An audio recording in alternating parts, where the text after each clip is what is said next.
TJ Watt is back. Enough said. It's a trap. Both these teams need wins bad. They're fiending for wins. Case Keenum with the Bills is better than Tyler Heineke with the Washington team, and the Vikings had to struggle and scrap to get that win. 6-2. Move so. Bet your house on it. But no, I think. Let them in, passing out the medicines. We've been on that rock star regimen, knowing that I'm heaven sent, higher than I ever been. What's going on? Welcome to Totally Blitz Podcast. Today we're talking NFL Week 10 pick'ems.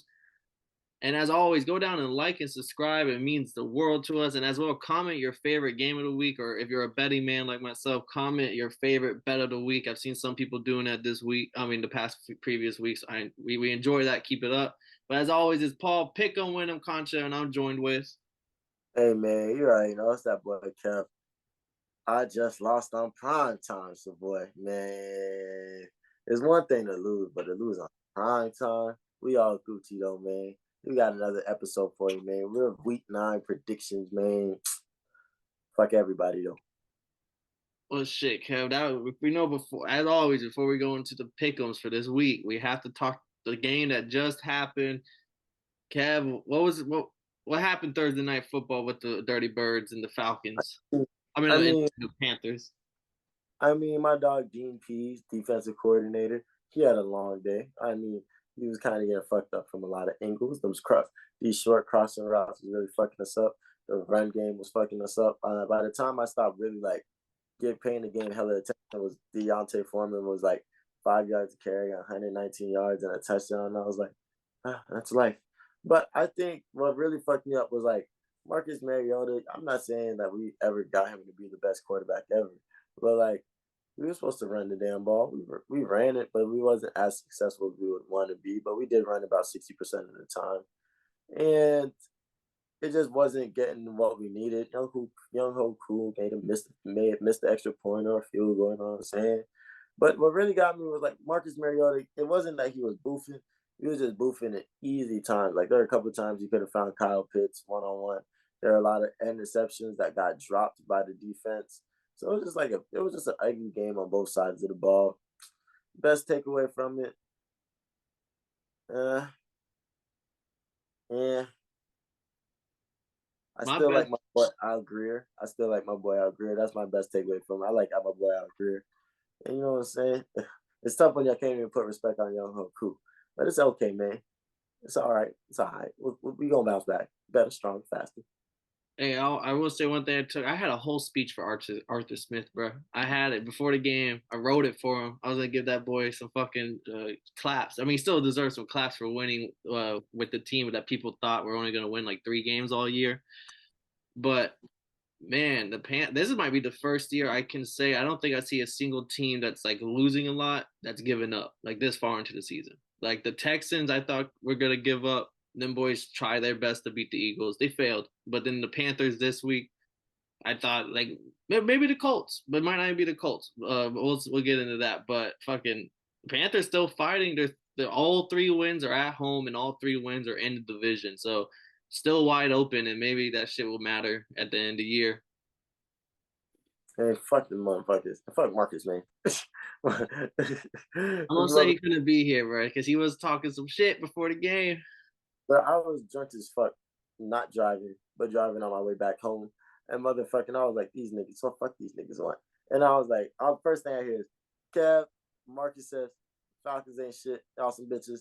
Oh, man, fuck Marcus and everything he stands on. I'm gonna see y'all when I get to the house. By the time I got to the house, as you answered that phone before, he was literally just like, I hope it's a good game. Falcons been real good this year. This gonna be a really good game. And the moment you answered, I was like, yeah, he said, fuck your team. Man, tell Marcus I said, fuck Panthers and everything they stand on. But hey, man, that's enough talking Thursday, man. Let's get into this motherfucking week 9. We all the way in motherfucking Germany. Guten Tag, you dirty bitches. How we coming, man? Man, we coming fucking, I would say a good game, but it's anything but that when it includes the Buccaneers. But Germany, we haven't been there in 15 or 20 years, someone said. Apparently, there used to be European games over there, a whole league they try to start up. It ain't really kick off, but Them boys, they said they could have sold 3 million tickets with the amount of people that signed up for this game because it was like a whole sign up and like a lottery system type thing. Who gets to the ability to buy a ticket? 3 million people signed up over there, so they want this. Yeah, how would they have known that I was from there? What if I bought those tickets just to resell Mm, also, my question is, if you're in that lottery thing, like, is it a set price for everybody, or like, what if you win and they said like, yeah, your ticket's gonna be front row, but it costs $5,000, and it's like, oh well, I don't have that much money for it. I was hoping to get a nosebleed. it? Fucking cry. Maybe you pick your seat in the stadium. I don't know. And then I don't know. That's probably interesting. I wish I got to see how they did that. But onto the game, 4-5 Buccaneers hosting technically home game. The Seattle Seahawks, where the Bucks are favored by 2.5 here. And I'm just confused on this line because if you've been watching football, the Bucks have stunk. I don't care what they did last week, and the Seahawks have been consistently good. Not like fluky wins, but a consistently good team on both sides of the ball. So they're the underdog here. How do you see it, Kev? It's a trap. They want us to pick. They want us to get uncomfortable. Like, yo, there's something we don't know. There's something that the Bucks might have. All I'm hearing is that the Bucks got to win against the Rams. So now the line's just moving a little, skewing a little way they got to go. But there's no fucking way that this trash-ass motherfucking Bucks team, which did get a scrappy win in the last second last week, so they're kind of up high right now. They're eating. They feel like they're eating. I don't know what ESPN did, but they probably back to showing Tom Brady highlights for no reason. But the Seahawks have been consistently strong on offense and defense. Kenneth Walker's a dog. That rookie that they have at corner, dog. Tyreek Woolen. Geno Smith, dog. Pete Carroll, dog. So I'm finally feeling good because I finally get to pick the Seahawks. Because fuck the Bucks. The Bucks lose, we go back to number 1 in the division because the fucking Panthers are 2-7, and we split the tiebreaker with their ass. So I know the guard is out for the Bucks and someone else is out for them, but Antoine Winfield is back from concussion finally after 2 weeks, so maybe the Bucks defense looks better. But their offense, the defense has been an issue, but their offense has been just as big of an issue. And one thing we say is fade the Gatorade. And the way that the Bucks were acting and people were crying, I don't think they actually dumped Gatorade, but motherfuckers were acting like they won the Super Bowl last week. Niggas were not crying. Stop that. They weren't crying, but the way everyone was acting, I fucking dead. I thought the niggas was really crying. I was gonna get disgusted. So, with all that being said, I'm gonna ride the Seahawks, which I don't like it. I'm not betting this game. It feels a little stinky, but I'm taking the Seahawks. I already bet the house. I bet my whole hurricane relief plan. Next game here, Jaguars are going to Chiefs Kingdom, where the Chiefs are the biggest favorite on the slate at 9.5. No McCole Hardman though. I know you like him in fantasy, so just know that that boy is out this week. I appreciate you for saying that. I gotta go fix that because he did nice for me last week. But I'm walking off. There's nothing to talk about this game for. See, I'm gonna say I think this game's a lot. I'm taking the Jags plus 9.5. That's a spoiler alert. That might be in the locks, but the Chiefs are gonna win this game. If it turns into a shootout, they lose. Jags defense is not going to be able to hold Chiefs to like less than 24. Only issue though is we did just see the Titans run all over them with Derrick Henry, with a Malik Willis at quarterback. So there wasn't even like a fear of a throw. So like they were loading the box and Derrick Henry could still get through. And I'm not saying ETN as Henry, but in his last 5 games, over 100 yards. And 2 of those games was James Robinson. Like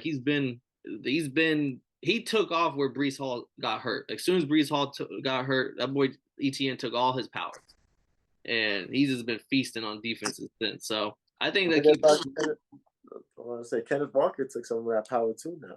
Hey, that boy Breece Hall had enough to spare. But yeah, I'm riding the Chiefs with you. I do have 2 props. Juju over 63.5 receiving yards. He seems to be the number 2 guy after Kelsey. No Hardman. And he's gone over the last 3 games, 113, 124, and 88. So he seems to be getting in. I'm 7-2 in my league, man. I need that boy Pat to drop 40 because McCole Hardman ain't here. That was a nice little, I picked him up off the waiver wires. When you check to see like what the league's been going on and you see like, oh, this nigga dropped this nigga, you're like, what an idiot. Thank you. Go get him. That's the best. I'm not gonna lie.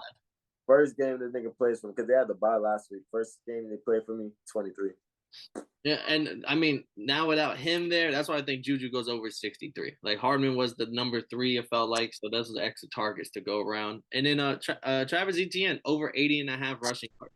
Like I said, gone over 100 in his last 5 games, 2 of which he was splitting with James Robinson. So certified dog. And we just saw Derrick Henry run all over them. Next game, Texans versus the Giants. I'm not sure if Brandon Cooks is playing for the Texans. He's back at practice, but he's not practicing. He's just back in the building, back with the teammates. I'm riding the Giants just because I can't bet this Texans team. They're still fighting, but they got the worst run defense, 180 yards per game. Barkley and Jones is just going to do exactly that and just run it. 6-2. So bet your house on it. But no, I think this is gonna be a running exhibition. I hope Danny Wheels can get in this motherfucker. But this Giants team is in a very competitive division, and they have a chance to make this playoffs. But they have to consistently win against the teams they're supposed to beat because they have such a lackluster schedule for being in the NFC East. They have to win and then watch the Cowboys lose games that they're supposed to win. You feel me? So they got to win this one. You got to win. Anytime a game like this comes up on the schedule, they got to come with the mindset that there's no way we're going to lose. Even if it's close, there's no way we lose it. So I got the Giants on this one. And I got to guard this nigga that looks like Saquon Barkley in my flag football league on Monday. So I got to make sure that I'm watching how Saquon moves. Well, shit, he could be Saquon and you could be Damian Pierce, Florida boy. I got Damian Pierce over 76.5 rushing yards. He's gone over 5 of 6 games, coming off 140 yards against the Eagles. And the Giants are like a bottom 10 run defense. So I think he can get his. He's another, these running back class this year has been fucking insane. I know Travis Etienne is technically not a rookie this year, but these new dogs are showing some life. Next game, I think finally an actual fun game. I don't know where you're going to pick here, but Broncos versus the Titans. Titans are at home. Tannehill looks like he's going to play. How do you feel here? You riding Bronco County? You just call this game fun. I take that as disrespect. I mean, this game looks like it can be interesting, but I'm definitely taking the Titans just because they've been stringing along these wins and like they really almost beat the fuck out the Chiefs last week. So the defense can hold the Broncos like they will. It's all about them just putting up Derrick Henry just putting on his pressure, constant pressure, and they're playing in Tennessee. Yeah, and Nashville. Yeah, I'm gonna go ahead and we sold our stakes to Bronco County a long time ago. I think you look like you just bought some new land. I will say, bro, like I got the fuck up out of Bronco County because rent went up when Russ moved in. And it's not like the neighborhood changed. They're still the same fucking team as if they were last year with Teddy Bridgewater. And at least with Teddy Bridgewater, the Panthers was paying his contract for y'all. Like, I have not seen an improvement in his offense with Russ as when Teddy was there. I mean, they sucked with Drew Lock, but Drew Lock sucks. $240 million, man. Niggas just got that shit to spare. We saw that Henry did to the Chiefs, and going into this game, I said the Broncos have like the top 2 pass defense according to numbers. But their run defense is ass. Like that's the way they've been losing to teams. Like Etienne just ate them. Breece Hall destroyed them when they played. The only reason why the Jets beat them. And Derrick Henry's the godfather of big, bruising running backs in the NFL right now. So this is a match made in heaven for me. Give me the Titans. And give me Derrick Henry over 107 rushing yards. It's absolutely insanely high, but it was 100 last week and he went over. He's just this is his time. Give me him over 170. I'll put the car on it. Next game, a little dirty. There's a pick 'em almost. Saints versus Pittsburgh in Pittsburgh. TJ Watt is back. Enough said. How back? He like back or he just back? He told the reporters, "I'll see y'all Sunday." Oh, like that's all you needed to know. Like, Steelers people got the bad taste of what the Steelers have been the last 8-9 weeks. Week 1 overtime game beat the Bengals. That defense looked like it could have been the best defense in the NFL with TJ Watt.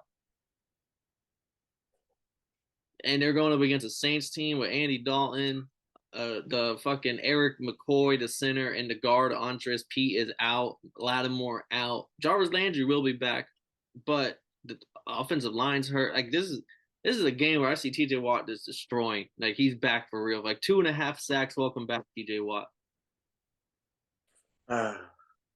Every time I see the Saints play and I hear the injury reports, I just think, if only I traded Michael Thomas after those first 2 games. If only.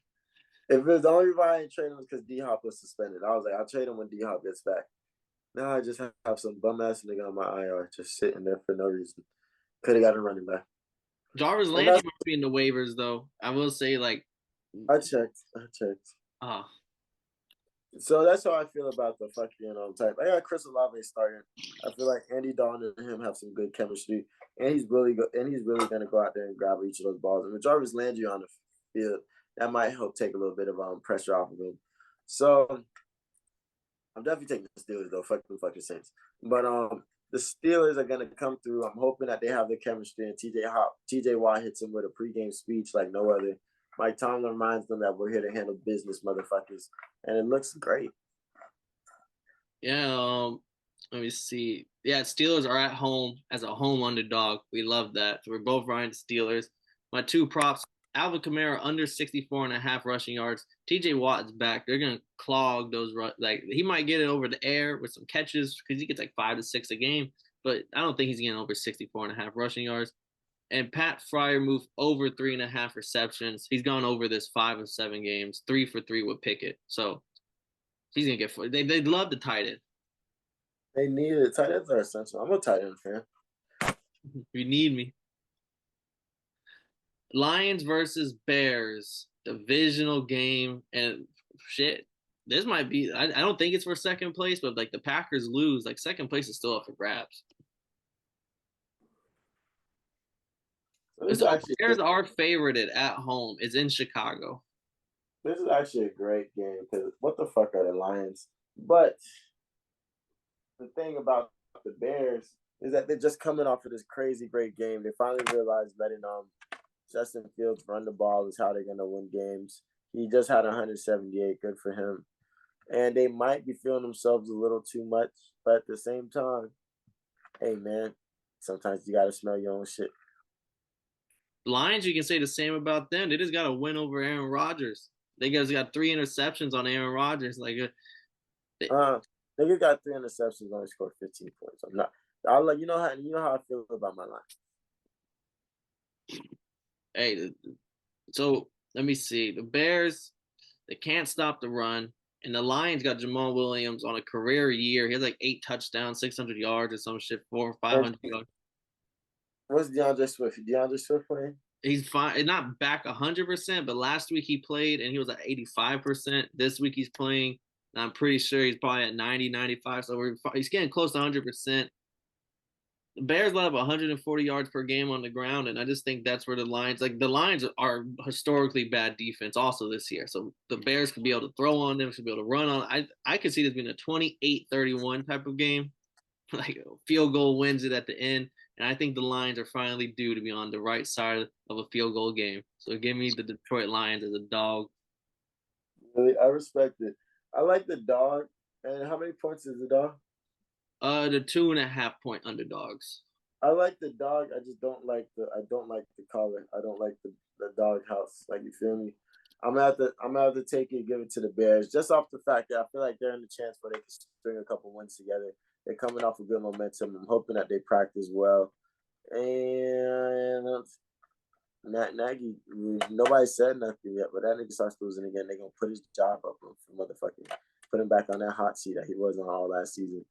I thought they fired Nagy. That's when they fired Nagy. Is that why they're doing good? Yeah, let me see. Let me double check real quick. I believe they have a different coach. I don't keep up with the Bears too much. Let me check. I'll tell you real quick. Matt Eberflus. Oh, wrong Matt. Yeah, but I thought they fired Nagy last year because there was chanting that shit in the stadium. No cap. Oh, what's up? But yeah, I'm taking the Bears. I'm not gonna lie to you. I mean, Justin Fields could have a field day. I mean, fantasy owners like myself in some leagues, I'm savoring at the mouth for this week. That was actually fire. I like how you did that. Justin Fields kept field day. You're smooth. I'm